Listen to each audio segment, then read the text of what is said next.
Well, good afternoon, everyone. It is truly a pleasure to be here on this wonderful Friday in July. This is a truly special occasion. This is a first of its kind in Metroparks, in the nature play space in the parks. It's truly a remarkable feat when we look at all we've worked our way through. Hearing the children in the background reminds us of why we put this all together. We're really reminded also of our founder, William Stinchcomb. He was one of the first architects of playgrounds here in the city of Cleveland, and he was our parks founder and the city parks engineer. So we're truly blessed, more than 104 years later, to have this wonderful part and active recreation here at the Lindsey Family Play Space. This has been almost a 3-year project. From the very first time we met Brett and the family here, I think it was February, and Clevelanders are hardy. We met down at the beach house, and we really talked about this impact and potential give back, and we talked about this 1-acre space here and the void that basically what was missing after we took over the park in 2013, and really serving children of all abilities. The workmanship, I mean, this is really second to none. We've got a whole entire crew here that we're going to thank. They worked through the pandemic, they worked through snowstorms, they worked through material shortages, and they really made the best with the most here. And this is, again, a custom designed play space. Despite the challenges, we are very glad to open this here on this wonderful day here in July. I'd like to introduce Bruce Rinker, one of our commissioners. He's here to say a couple of words on behalf of this special project. So let's give Bruce a kind welcome. Thank you, Brian, and thank you to the Lindsey family and for all the people who have supported this project. When I started as a commissioner, even though I've been in the Cleveland area for about 50 years, the mantra that I had to learn was conservation, education, and recreation. And this certainly fills that bill. I mean, for all the places that I've been in the Metroparks, there's nothing quite like this. As you can see, even before this opened up, it was swarmed over by children of all ages, and I think it's been tested by a few grown-ups who wouldn't necessarily be wearing the tie. The materials, the idea of sustainability, the idea of connecting neighborhoods. I mean, the other thing that I learned from Judge Russo from day one was that the Metroparks, our emerald necklace, which spreads all around the outskirts of Cleveland, was missing a real gem, and that's the lakefront. And just think about it, in the last year alone, since we started in 2014, 2.3 million visitors to Edgewater, Upper and Lower, Whiskey Island. Now we have the Wendy Park Bridge, the Whiskey Island Trail, the Red Line Project, all of these elements that have come together to knit our neighborhoods together. I can tell you as a Metroparks Commissioner, for me, it's just so gratifying to know that with popular support, with a real investment in our community, we have a place that's fun. Kids are they're already testing this in ways that the grown-ups couldn't even expect.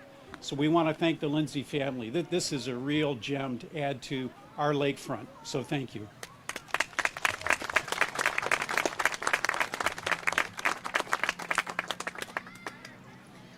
Thank you, Bruce, and those kind words from our wonderful commissioner, really thinking about this 100 plus years worth of again, constant support of the community and really bringing forward this wonderful project. We're going to hear from Brett in a few minutes, but we do have a few others to thank along the way.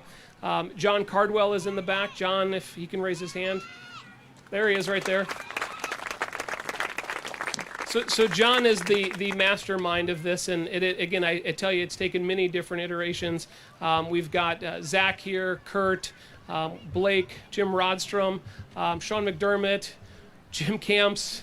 I mean, it takes an army of people. Andy, the value engineering, the movement, the lumber, and it's just, again, it's truly remarkable that all of this came together. And the children here, this is, again, why we did this. I can't be more happy about the way this is going. We'd also like to thank Alan Zhang. I don't know if Alan made it here or not. U.S. Bank. One fateful afternoon, I was at East 55th, and Alan was on the corner. And he said, "Hey, Brian, we've got a little bit of money sitting at the Cleveland Foundation. We're paying some fees on it." He goes, "Could you use it?" I said, "Absolutely, I could use it." And thank you to U.S. Bank. They paid for this wonderful part here. Jim and Kate Prevost, I hope they're here as well. I don't see them. Hopefully they're here. But they were a big part of this as well. Dean and Holly Bolton, they were part of this wonderful challenge gift.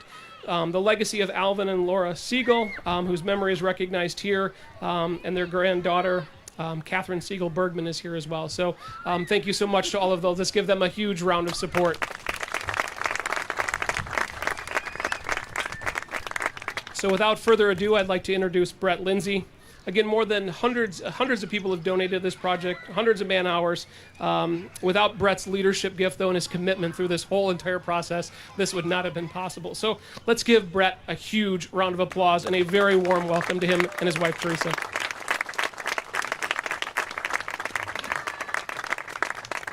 So we've been to these things before, and the question that I always have is why? Why did somebody give? Why did they do the project? Why did they build it there? And so for us specifically, the why give? So Teresa and I both run businesses based here in Cleveland. Our businesses have done very well, and we feel like we have a responsibility to give back. And so we met with the Metroparks years ago to basically say, hey, we'd like to do something. What would that be? And wanted to build a park. And why a park? So some of our family has been living in this specific area for a very long time. We lived in Gordon Square, and then we lived on Lake Avenue across the street. And we would walk past this place to, no offense, Brian, 2 pitiful swings on your way down to the beach was about the extent of the playground equipment here. And you would see kids everywhere here with barbecues and hanging out with their family and doing the things that you would expect people to do, but without a place to play. And so we started having conversations about a playground, and this exceeds all of our expectations on the design, the size, everything that went into it is just unbelievable. The last question is why, and why a park specifically, and it was commented a little bit earlier, but when I think about it, within a short walk of here, you've got people that are living on public assistance to people that are living in millions and millions of dollars homes. And this is a great opportunity for kids in the whole area to be able to come together, play, and experience the water. I'm a kid that grew up in California, and I've got a son who was telling me about some friends that live in Medina that have never been to the lake, and that boggles my mind. I mean, to me, the lake is like the best thing we have in Cleveland. And the idea of having a playground that was close to the lake where people that maybe not would come to the lake or come to Edgewater might just hear about the playground, come play and end up at the water, end up at the beach. That's what this is about. So for our family, super grateful to be able to do it. Very thankful for you all to be here. And the fact that we were able to do this with a bunch of kids playing in the background is unbelievable. Walking up and seeing the kids already out here just makes this exactly what we hoped it would be. So thank you very much from our family, and thanks for being here.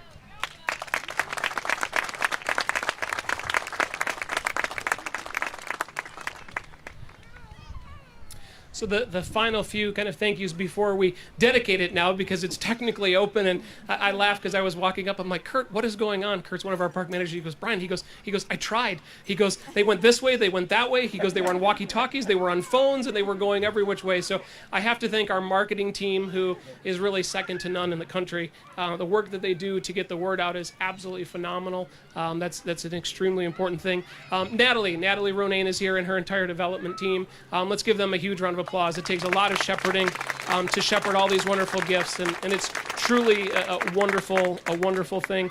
And I'd also like to give Carter, my son. I almost never get to give him a shout out. He took work off to be with us today. He's a big kid. He said he would go up there, so Carter's standing over here. So I don't get to embarrass him too much longer because he's headed to Ohio State, so I figured I would do it today. So I'm going to end with this. It was one of Brett's mottos. He goes, do what you say you will do, and he did just that. Let's go dedicate the playground. Come on over.